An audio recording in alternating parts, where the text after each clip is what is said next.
Chapter 12. Larinna. Larinna's back burned so furiously as she pelted up the stairs with a bucket in either hand. She was surprised the water she was hauling hadn't already started to bubble. The bucket's contents were sloshed over the side of the ship, and she was on the move again, ducking past Ned, who had abandoned his own buckets and was now bailing using an enormous wooden cask. His eyes were glazed and his muscles bulged as he staggered up the stairs with gallons of water in his arms. She'd never known one man could be that strong. Even with Ned's Herculean efforts, though, they were losing the battle to save the Unforgiven. Water was still pouring into the ship's lower decks through a handful of breaches in the hull, and without the supplies to permanently repair the damage, there was no way to stem the tide for long. Larinna had stuffed everything she could think of into the gaps, including one of Faisal's gaudy shirts. But if they were going to save the Unforgiven, they needed decent wooden planks to do a proper job of it. In the meantime, all she and Ned could do was run an endless Sisyphean loop up and down between the decks, scooping up all the water they could carry and sending it back into the sea where it belonged. With Faisal still out cold from the blow he'd received, Adelaide was attempting to sail the ship on her own.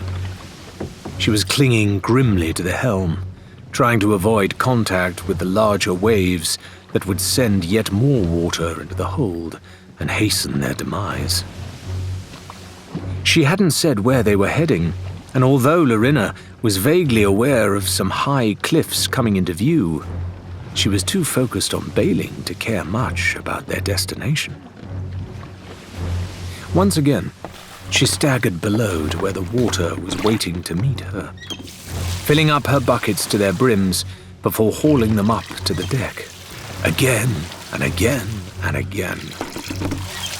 She was back below deck, noting grimly that the lapping water had crept up further and was starting to slop across the floor of the map room when the ship lurched so savagely that she stumbled, spilling all the water she'd scooped up back into the flooded room.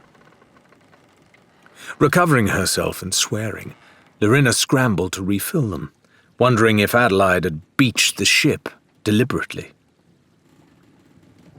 As soon as she reached the stairs, she knew that something had changed drastically. She had staggered above decks, not into the warmth of the afternoon sun, but into the clammy dampness of a large cavern. In the few moments she'd been below, Adelaide had sailed them into some sort of shelter, and the impact she'd felt was the prow of the Unforgiven as it struck the rocky wall, bringing them to a sudden stop. Adelaide herself was already wrestling with the gangplank, creating a causeway to a rocky ledge on which junk and detritus had been piled. "You keep bailing, Ned," she bellowed, with all of her might, her voice echoing around the high cave and disturbing a pair of nesting bats who squeaked and flitted away in irritation. "Larinna, with me!" Though she felt about ready to collapse, Larinna obeyed, moving rather less steadily than she'd like across the gangplank. Adelaide was already rooting through the old barrels and crates that littered the smooth rocks, and Larinna joined her in search for the supplies. "Found nails," she gasped, feeling the cold metal sliding between her questing fingers as she groped around at the bottom of a barrel, seizing a handful and caring not that a few stuck painfully into her palm. Cuts would heal. "Not much good by themselves," Adelaide grumbled. Upon discovering a stout, if rusty axe leaning against the cave wall, she rounded on the crate she'd just finished searching and attacked it savagely, in the hope she might fashion it into the sturdy planks they so desperately needed. Instead, the wet and rather ancient wood simply collapsed in on itself, briefly eclipsing her in a cloud of dust and mold. There was an ominous creak from behind as the Unforgiven began to list dangerously. Frantic now, the pair joined forces, tugging with all of their might at an old tarpaulin. Beneath it lay the supplies they needed, left behind by some unknown adventurer whose loss would certainly be their gain. The question now would be whether they could act quickly enough to save the Unforgiven before the water she'd already taken on sent her broaching sideways, at which point the island would be her final resting place. Larinna didn't think she'd ever run so fast as on the journey back to the ship, and she hurled herself bodily into the water that now flooded the bottom deck with her share of the planks. Working in tandem for as long as they could hold their breaths, she and Adelaide moved methodically through the belly of the stricken ship, looking for the telltale air bubbles that indicated a hull breach. Whenever they spotted a stream, they laid a plank across it, pounding in the nails that would hold the wood in place and stop the flow. Every time they sealed one of the Unforgiven's wounds, they'd erupt from the water, taking a deep gulp of air, and move on to the next. Before long, the heat of physical exertion was washed away from Larinna's body, and she felt frozen to her very core by the icy liquid. Through it all, Ned kept bailing, and when Larinna came up for another gulp of air, she was immensely relieved to see that the water level was back below the hatchway. By the time she'd patched a few more holes, it was lower still, and now she felt confident enough to leave the rest of the breaches to Adelaide and rejoin the bailing effort. Before long, they formed an exhausted bucket chain, scooping up water with one hand and accepting empty pails with the other, until at long last, the Unforgiven righted itself. She was whole again. They showered Ned with praise, but he simply gave a little smile and went to sit indoors beside Faisal, who was lying under Ned's jacket in the captain's cabin. Between their flight, the fight, and the flooding, the ship barely had anything left inside her save for the map table and other shipboard essentials. Even most of their food and grog, which was stored down on the lower deck, had been lost to the seawater. Adelaide gave out a long, irritable yawn, seemingly annoyed by her own fatigue, when she caught the others looking at her. "We might as well stay tonight and make camp," she admitted. "And we may be facing another ambush or a fight, so let's scavenge anything and everything we can take from here." Larinna nodded, looking around. "Where is here, anyway? Seems pretty well protected." "This old place?" Adelaide grinned, weariness visible in her eyes. "It's been a refuge for the lost and lonely as long as anyone can remember. Used to be a pirate hideout way back when. Thieves Haven, they called it." Larinna sniffed. "Daft name." "Well, it was the olden days," Adelaide informed her. "They did things differently back then." They took their ease around an ancient campfire in one of the many offshoots from the central cavern, dining on the fruit that grew on the island's upper peaks and a pungent jar of pickled fish that had somehow survived the day's trials intact. No one could remember purchasing it, and Adelaide suggested wafting it under Faisal's nose to see if it might act like smelling salts. They were still soaked to the bone, and so elected to spend the night around the warmth of the flames rather than in the damp underbelly of the Unforgiven.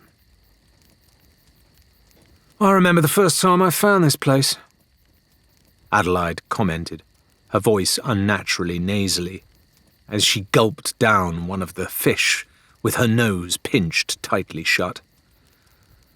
"I'd found an old treasure map, and I was climbing around on top of the cliffs looking for a place to dig. Stepped right through one of the gaps in the ceiling and just dropped like a stone into the sea." They laughed, and Ned replied, "Well, there was one time I was with Faisal, right? This was before we met you, Captain, and we was out at Shipwreck Bay exploring some old galleon, the Black Witch." Adelaide smirked, lying down with her arms folded behind her head and her eyes closed to take full advantage of the fire's warmth. "Let me guess. Hunting for the captain's soul? You shouldn't believe in everything you read, even out here." "Yeah, well, Faisal says, Ned, you go on up the main mast and see what might be up in the crow's nest. And so Muggins here agrees," Ned continued, stabbing his finger into his own chest. Larinna couldn't remember ever hearing him talk this much. "And there ain't no ladder, so I has to wrap my arms around it and slowly make my way up, and I'm almost to the top when I hears this crack." Ned raised one arm and mimed the felling of some great tree or other. "Took 'em 3 hours to dig me out of the sand." "Ned, my friend, you do so love to exaggerate," Faisal murmured weakly from his prized position by the fire. "It was only 2 hours." He lapsed back into silence once more, but Larinna could tell that it was the sleep of the exhausted rather than the unconsciousness of the unwell. They all relaxed a little more after that, and drifted off one by one, not even bothering to keep watch. Nothing disturbed them that night, however, save in those few fleeting dreams that visited them, and the moon slid across the sky on some voyage of its own. They awoke with the dawn, and though it was a grey and misty morning, everyone felt fresher and more optimistic now that their crew and their ship were whole once again. The fog would make travelling at speed difficult, and Faisal suggested they wait for the morning sun to wash it away and spend that time scouring every nook and cranny of Thieves Haven. Adelaide agreed, though she insisted they focus their search on supplies they sorely needed. "We're out of anything and everything," she reminded them. "Though if someone manages to find me a new bed, something gorgeously soft and fit for an empress, I'll buy them a drink once we're rich." They spread out and moved through the caves, poking and prodding into nooks and crannies, though Larinna wondered aloud why they were expecting to find anything at all. Why, she inquired, had this place not been picked clean long ago? "Sometimes it is a matter of practicality, I think," Faisal explained, pottering around quite readily now that the bruise on his head was almost gone. "Let us say you set out on a long voyage, loaded with food and supplies, and you come across another ship loaded with treasure. You fight, and of course you win, because you are a mighty pirate. But what is this? Your hold is full of bananas. You need the space, so you leave them behind in a place like this, or perhaps throw them overboard to be washed up somewhere. The sea of thieves gives and takes in equal measure." "And sometimes it's a matter of drink," Adelaide added, rather more pragmatically. "There've been plenty of pirates who've forgotten where they stashed their cargo, or buried a treasure chest because they were too busy raising a glass." To emphasize her point, she wrenched the lid off a barrel and pulled out a sample of the provisions inside, smirking. "Either way," Faisal continued, "it always pays to be thorough. Sometimes even skeletons will ferry things from place to place. Perhaps they remember the days when they were pirates, or perhaps—" He was interrupted by a loud crashing sound from the depths of the cave and an angry bellow from Ned a moment later. Sprinting through the caves in search of the sound, They eventually traced the racket to a large bowl-shaped room, filled with leaves and detritus, with an open roof and a large square pit in the floor.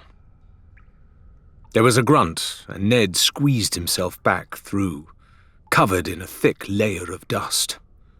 "Fell in the hole," he explained. "Wood's all rotten, see? There's stuff down there, though. Books and things." "I have enough to read," Adelaide said blithely, for her meagre library was now at the bottom of the sea. Larinna lit her lantern and moved over to what remained of the trap door. "We should be thorough, remember? You never know what might be down there," she said.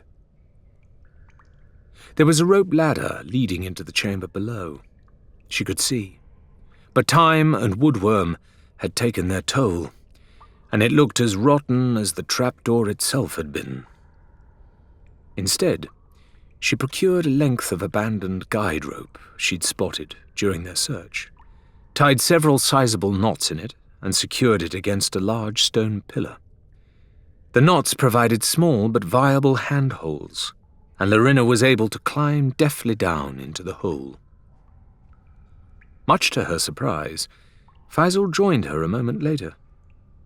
He shrugged when he caught her quizzical expression.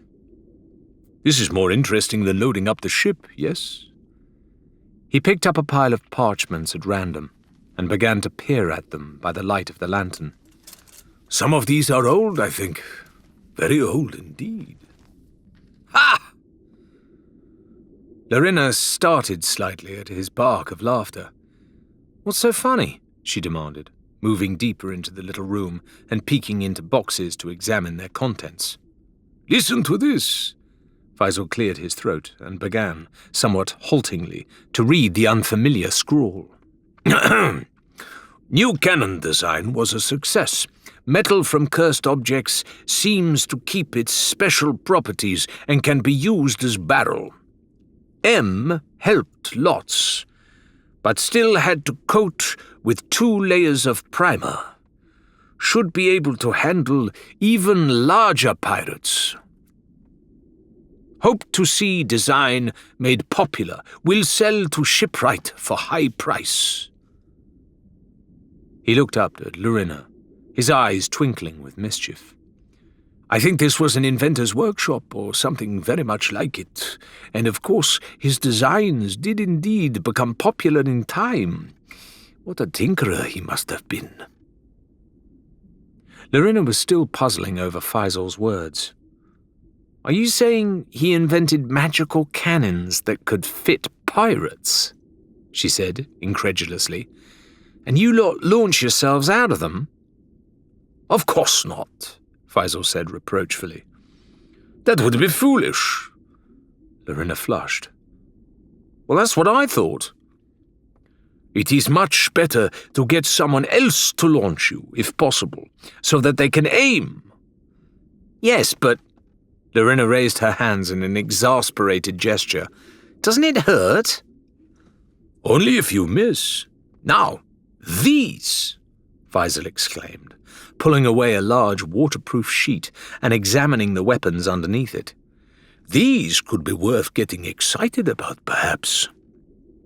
He pulled out a large rifle with a very long barrel and squinted down its sight. "Yes, I think these will be very useful indeed if our adversaries really have made it to Tribute Peak ahead of us." Larinna, moving to appreciate a gilded sword hanging on a rack, couldn't help but agree, especially when she considered the chipped and blunted offering from Wilbur that currently hung at her side. "They're in superb condition, yes?" "Fashioned back when the world was new," Faisal mused. "The others will be very pleased, I think." Working together, they carefully removed all of the weapons they could find from the dusty old workshop, along with a healthy supply of lead shot. With a gem-studded pistol at her side and the weight of a gleaming cutlass in her hand, Larinna felt far more confident about taking on any other crew members who dared to stand in their way. As an afterthought, she carefully wrapped Wilbur's old sword in an oilcloth and placed it in a barrel for some down-on-their-luck wanderer to find in the future. Give and take, she thought, with satisfaction. They piled the rest into a large weapon chest and carried it gingerly to the gangplank, expecting to be met with congratulations for their find. The minute they saw Adelaide standing at the stern of the Unforgiven, however, they knew that something was wrong. "We've got company," she said grimly as they approached. From this angle, the cave's opening gave them a narrow view of the ocean. By following Adelaide's outstretched finger, they spied the forbidding silhouette of another ship threading its way through the morning's mist. Larinna's eyes widened. "Don't tell me. Is that—" "The Black Gauntlet," Adelaide said grimly. "Scorched but not scuppered, it would seem." She kicked irritably at a chunk of driftwood, watching it skip across the water below. "We lingered too long." "Assuming they know we're here," Faisal offered. "Perhaps they came to Thieves Haven to lick their wounds just as we did."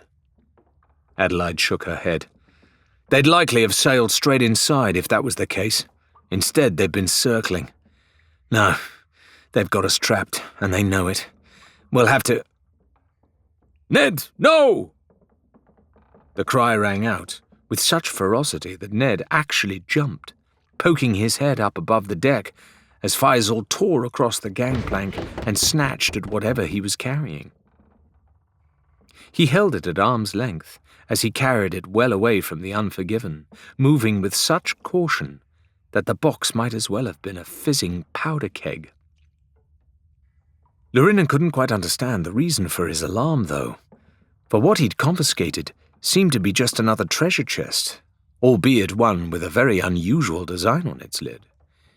It reminded her of something, but she wasn't certain what. "What's wrong, Faisal?" Ned had moved to stand behind them, looking upset. "I couldn't find a way to open it, so I thought I'd bring it aboard for later." "Well-intentioned as ever, my friend," Faisal said consolingly. "But with our luck so far, we scarcely need to be bringing a cursed chest with us on our voyage." "Cursed?" Adelaide, who was a moment away from brushing the lid of the strange box with her fingers, jerked her hand away immediately. "What's wrong with it?" "It is known as a chest of sorrow, though I have only seen one like it before," Faisal proclaimed. "If it is disturbed, it will begin to cry at intervals, normally when you least wish it to do so, until the box is opened. If we wait a moment, I'm sure you will see for yourselves." As they watched in horrified fascination, the design upon the box ran thick with moisture, and Larinna recognized what she was looking at. The face of a mer, at least as she'd heard them described, twisted in misery. Great rivulets of water began to gush from its large, mournful eyes, and a forlorn sobbing echoed through the cavern. In moments, a small waterfall was trickling over the edge of the walkway and into the seawater basin below. "Anyone who unwittingly carries a chest such as this as cargo will soon find themselves quite flooded out," Faisal commented. "It is better for us to leave the wretched thing behind for some more desperate soul to take a surprise." "Faisal," Larinna murmured thoughtfully, "about those modified cannons you mentioned, I don't suppose you've seen any around Thieves Haven? Any form of defense?" "Only one, on the north face of the island, and one is not enough. You would get one surprise shot off, perhaps two, and then whoever is working the cannon risks being blown to pieces because they are a stationary target. We pirates are somewhat harder to patch back together than our ships, I am sad to say." "You sound like you've got another plan," Adelaide challenged her. "May I remind you that your last scheme nearly cost us the bloody ship?" Larinna scowled. At least give me a chance to explain what I have in mind before you tell me I'm crazy. You're crazy, Adelaide told Larinna for the fourth time, watching the taller woman slide herself awkwardly into the barrel of the cannon. Insane even! Have you any idea how difficult this will be? You wanted me to trust you, Larinna grunted, squeezing her arms up in front of her so that she could reach out and accept the cursed chest from Faisal. She hoped fervently that the wretched thing wouldn't start sobbing while it was inside the cannon with her. That's why I'm letting you take the shot. Yes, and since I first laid eyes on you, there have been plenty of times I've wanted to launch you into the sea. I just never imagined our lives would depend on it. Adelaide moved around to the back of the cannon and gave it an experimental tug, shifting the little circle that currently provided Larinna's only window into the world, so that it pointed down toward the water. Far below, she could see the imposing form of the black gauntlet, its deck blistered and burned from the fire they'd started, several of its sails singed, but armed and ready for a fight. She could just about make out Captain Quince, motionless at the prow of the ship, like a hunter watching a foxhole. Maybe a bit to the left, she said nervously. And watch the angle. I don't want to skim like a stone. Oh, and did you remember to factor in... Adelaide, with no small amount of pleasure evident on her face, fired the cannon. Larinna's world exploded with a shockwave that started at her boots and ricocheted up through her body like a tsunami, rattling her from toes to teeth as she was flung through the air. She clutched the chest of sorrow like a lifeline, wearing an expression that somewhat resembled the design on its lid as the stinging wind brought tears to her eyes. Her hair whipped madly about her face, both ears still rang with the cannon's roar, and for a moment Larinna sailed helplessly across the sky, blind and deaf to everything. She reached the apex of her flight, and she blinked furiously as her stomach gave a lurch, forcing her eyes open a crack so that she could peer downward and work out where she was going to land. Worried that she might fall short of her destination, Larinna concentrated on bringing her knees up snugly against the bottom of the silver box and tucking in her elbows so that she was as small a target as possible. Behind her, a second shot rang out, then a third as Adelaide put the second phase of their plan into motion. The cannon fire was designed to distract attention from Larinna, to make it seem like she was just another shot that had missed its mark and struck the water. Hopefully, no one would pay her the slightest bit of notice. If she was spotted, she was as good as dead. The black gauntlet was directly underneath her now, her crow's nest so close Larinna felt like she could almost touch it. Fortunately, the crew was squabbling among themselves as they searched for the source of Adelaide's ambush, and no one thought to check the skies for flying pirates. Now Larinna was level with a balcony that wrapped around the captain's cabin, and she had only a second to suck in a deep breath before the waves closed over her head. Her momentum carried her deep underwater, and she kicked out and up, turning as sharply as she dared. A few determined seconds of swimming saw her break the surface once more, alongside the bottom of a thin ladder that ran up the side of the black gauntlet. Now comes the hard part, she thought, grimly tucking the box under her arm as she grabbed the lowest of the rungs. The chest had started crying again, and she hoped that the wailing sound it made would be drowned out by the general commotion above deck. For Quince and his crew had begun peppering Thieves Haven with cannon fire of their own. Hauling herself halfway up the side of the moving ship, with the soaking chest braced against her body, was only half the battle. Next, Larinna was forced to awkwardly stretch her form as far from the ladder as it would go, allowing the soggy chest to dangle in her free hand before taking a one-armed leap toward the railings that bordered the captain's private deck. She missed. The black gauntlet had turned at the last second, sending the carved wood out of Larinna's reach as they swung, about to deliver another volley, causing her to splash gracelessly into the sea for a second time.